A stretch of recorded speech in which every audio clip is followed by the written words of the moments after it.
Hello, okay, we're looking at the negative now, and in the negative we're going to look at statements, questions, and commands. They fall into those three sort of areas, and obviously all explained well in the book. If you want exercises to practice, just look at these two books and an email afrikaanshelp@gmail.com just to get yourself a copy. Alright, statements. Die luiperd slaap in die boom.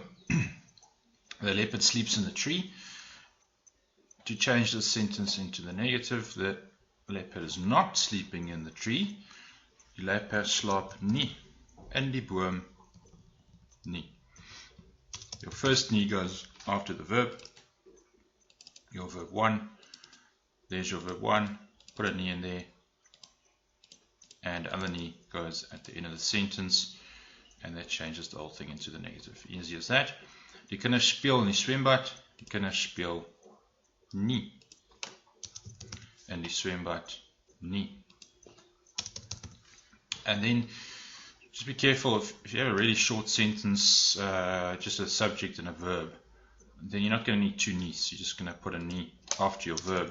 Obviously there's no other place to put another nie, so you only need one nie for that sentence. That's the basic negative. We'll now move on to questions and commands, and also some more difficult examples. Lekker. Chat to you soon.